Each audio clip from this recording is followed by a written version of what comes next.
Hello, folks, and welcome once again to the Movie Mad channel. It's Sunday about 3 o'clock, and I've just watched Roy's weekly watches. Just realising my TV's on, and I remember why. Sorry. I was watching Roy's weekly watches, and I've always said that I would like to do a consistent weekly watches video, but the truth is, I don't think I watch enough movies to do that, and it's not because I don't want it. I've got work responsibilities, and sometimes at night time I'm just not ready to watch a new film. So I have got a list of movies I've watched recently, which I'll go through just now, and we'll talk about them a bit. Now, what I've realised while I'm going through this list, I gave streaming a pretty hard time yesterday for not for taking things off and why it sucks. And all those points are valid, but what I did realise is that the 7 movies I'm going to talk about, every single one of them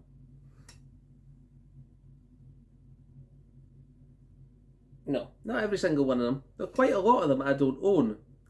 So it did give me the advantage of watching them this time. But what I will say is that the ones that I don't own that I watched, and if I did like it, then I do try and acquire them for the collection if I think I'm going to watch them again. So the first one we'll start off with is the first thing I watched is the first Transformers from 2007 with Shia LaBeouf. I seen that in the cinema. All the Transformers movies, I still think that's the best one. Now, if I'm going to turn on a Transformers movie, would it be any one but the first one? Probably not. I've seen all the way to Rise of the Beast. I know there's a new one coming out that's actually supposed to be pretty good, but Rise of the Beasts was supposed to be a great one. And Rise of the Beast did have some good points in it. Like, I did like the 80s theme in it, and I did like certain things, but it just wasn't as good as I just don't think there was as much effort as there was in the original Transformers movie. I'm getting distracted because there's an advert on Letterboxd annoying me here, because I'm just using that to remind myself of what I watched. So Transformers, I'm going to put on a movie of Transformers, that's the one I'm going to watch. I've got them all. I've got Transformers up all the way up to Bumblebee, I think. Don't have Rise of the Beast yet. Will I get it? I don't think I need to own it. So no. But the original one, where Bumblebee, Megan Fox, Shia LaBeouf, and the parents, I just think that's a good movie. So I started off my, could say weekly or monthly watches with that. Now, I don't have these to hand. I do have Transformers in the collection, but where it is, I just couldn't dig it out. And as I say, I watched it on streaming. The next one, I did actually own on Blu-ray, but I don't actually have a Blu-ray case for it. It's called The Help, and I just watched Hidden Figures a couple of months ago, and I've seen that a few times, and I was speaking to Julie, who's my friend, who's my this is complicated. This is my dad is remarried and to Susan, and Susan has a daughter called Julie, and Julie is, so that means she's sort of my stepsister. We never lived together or anything like that, but and she was saying if you enjoyed Hidden Figures, you should watch The Help. So what I did is a long time ago, when I was just getting into Blu-ray, so about 2016, I usually just had a very small collection, mainly DVDs. And Love Film was selling a batch of 20 Blu-rays. I think it was like for £40 or something like that. And they were just discs only. And in that, there were some of them, and and in that, The Help was in there, and I've not watched it. So I watched it, and what it is about growing up in the 50s, I think it is, where there is some maids who are black, who are being mistreated, and they all come together to do a book to, I'm not explaining this very well, a book to explain how they feel and how they're treated. And that at that time was particularly problematic because nobody wanted to hear that, so they had to be anonymous and things like that. And I thought it was a really good movie. I think the one of the ladies from the maids is in from the help is in Hidden Figures as well. Can't remember her name. Let's see if it's got the cast on here, and let's see if I can tell you.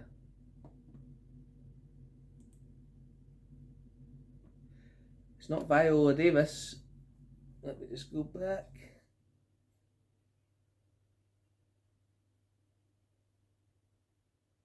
Octavia Smith, Bryce Dallas Howard, is that?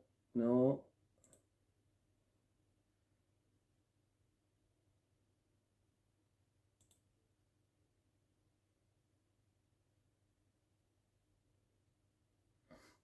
If I keep searching for this, we'll end up spending the whole video talking about that. But I thought it was a really good movie. So if you're interested in Black history and things like that, and I looked up The Bit Help is a real book. So that was a good one. I gave it 4 stars, and I got that, Hidden Figures, Malcolm X. I think that's in that category. So after that, I started to switch to a few westerns, and I've had this in my basket on Amazon Germany for a while now, and it just happened to come on to Netflix, and it's The Quick and Dead with Sharon Stone, Gene Hackman, and Leonardo DiCaprio. And basically, Sharon Stone plays the daughter of a sheriff who's been wronged by Gene Hackman's character, and she enters a tournament where there's a big prize, but it's jewels. Oh, also Russell Crowe's in it. He plays a good part as well. He plays a preacher that used to be part of the gang but has found God and doesn't want to fight but is forced to. So a good Western with, all the Western traits: shootout, bad guy, good guy, and a traditional spaghetti Western. And I watched it and I thought it was really good. And the main part I found good on it was actually the picture. The picture on Netflix was excellent. So hopefully the Blu-ray will have the same, or well, it should have even better picture on it. And I was going to order that, but Larry has kindly said that he was going to get me that, so I haven't ordered that up yet. So that was the third one I watched. Next, I went on to a movie which I've heard about, and it's about the GameStop short selling from 2020 during the pandemic, and it's called Dumb Money. And the premise of this is that there is a certain amount of hedge funds in America who bet on companies going bankrupt by short selling. So how it works is they buy lots of their stock,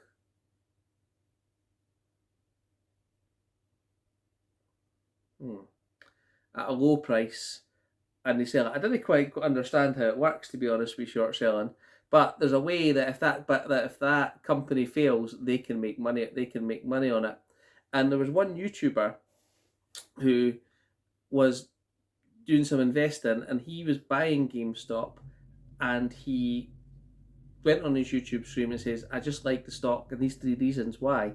And what happened is lots of other people bought it, and the hedge funds lost out in billions and billions of pounds, and the stock went up. He had like 50,000 in his portfolio, but he ended up up to 11 million, and they kept the stock and they didn't sell it because that meant that the hedge funds could not win. The big guys in these hedge funds couldn't win, and it's called dumb money. And that's the premise of what hedge funds call people who are single investors who didn't have any influence or can't purchase enough to make a difference in the market. The stars of the show in it, the cast is, let's have a look: Paul Dano, Yeah, he plays the what's his name in it? Wolf Kitty or something like that, who does the vlogging. And it's Geef Gill, and they actually end up having to. My son's just came in, having to testify before Congress that they weren't doing insider trading, which they weren't. And it's just a good film. I think it's just a good, David versus Goliath story where somebody who's not doing great in their life and has a little idea manages to get that idea and make it work out for a number of people. So I like that, and I will add that one to my collection at some point. Again, you can't own every movie that you watch, but that is one I would like to, because I think that's rewatchable. Next, I watched The Homesman with Tommy Lee Jones. And what's the lady's name in it?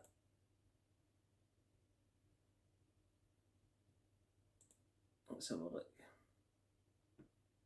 Hilary Swank. And basically, it's another Western where Hilary Swank has to take three women across country because they've gone insane, and she needs to get them from one end of the country, deep in the outskirts, to the city so that they can get looked after. And she plays a lonely spinster. Or has a spinster been married? I don't know. But she plays a lonely spinster who has actually been trying to find a husband, and nobody's accepted her for whatever reason. And she comes across this guy who's been hanged, which is Tommy Lee Jones, and she rescues him on the premise that he'll help her take them across. And during the trip, they sort of get on. I don't know what to spoil it anymore. And basically, yeah, the trip ends up with some tragic circumstances, we'll say. I think it's worth a watch. I thought it was a bit slow. I rated it 3.5 stars, but I was in a sort of Western mood, shall we say. I'll just go back to the list. What else did I watch? Oh, as I say, I was in a Western mood, and I watched Django Unchained with Christopher Waltz, Jamie Foxx, Leonardo DiCaprio, and Samuel L. Jackson. What a film that is. It's 3 hours long, but it doesn't feel like 3 hours. There's some brutality. It's just an excellent Western. I'd recommend it to everyone. I was actually watching an interview with Samuel L. Jackson, who said there's some a lot of bits filmed with his character, whose name's Stephen, who plays a butler. Now, premise of Django's a slave. Christopher Waltz needs him to find 3 wanted men because he's the only one that's seen them. So he buys Django, and he says, if you help me do this, I'm going to give you your freedom. And they do the task. But Django's wife is also a slave, and she's been taken somewhere else, and he wants to get her back, and Christopher Waltz helps Django do that. But there's some great action in that film. That's an absolute great Western. I rated that 5 stars on there. So that was pretty good. And I do own Django somewhere in my collection. Next I watched 310 to Yuma. 310 to Yuma with Christian Bale is the story of a farmer who is fallen on hard times. He's about to lose his land, and he agrees to take an outlaw, which is Russell Crowe, back to A Train because he's going to be hanged for trial, and he has to get him there. And the thing with this one is that Russell Crowe plays a like a really bad bandit, but there's something likable about him, I think, in it. So you didn't really want him to die and get executed. Well, I didn't. But you can see Christian Bale's character needs who's the farmer, needs the money so he can feed for his family. So you want him to. So you're sort of like, do you want him to get caught? Do you want him to not? And I thought it was a good one. I know that's a remake. I haven't seen the original, but I thought that was a pretty good film as well. So how many is that I watched? 1, 2, 3, 4, 5, 6, 7. So I have watched a few more, but I think I'll talk about them maybe next week. Because it means that I can talk about them another time. And the last one I watched, and this one that I'm going to talk about, is Species 2. Species was a great film, I thought. Really great sci-fi. And Species 2, the follow-up, when Natasha Henstridge is just still playing Eve, a reincarnated Eve. I don't think I'm doing these videos very well because I don't think I'm explaining the premise of Species. So Species, basically an alien has came to Earth, but they're integrated slightly into a human. And that human wants to procreate. And this time it's came from space. If you just give me 2 secs.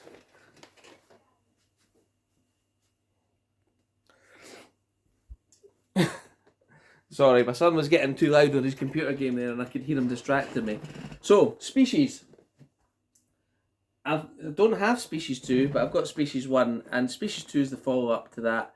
Basically, there's an alien who wants to procreate and take over the Earth, and it's a really bad alien, and it's got integrated human parts.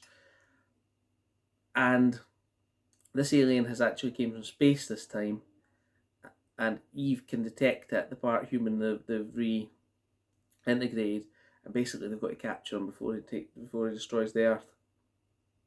And I thought it was a pretty decent follow-up, Species 2. I've seen Species 3, but from what I remember, it wasn't as good. Is Species 2 as good as Species 1? No, I don't think so, but it's still worth a watch. What did I give it a rating as? 3.5 stars, you know. On there. Yep, 3.5 stars. So that is the ones I've watched this week or recently. I hope you have enjoyed the video. I don't know if I've came across very well on talking about these movies, but that's why I don't do this often as well. I don't think I'm as good at it as I could be.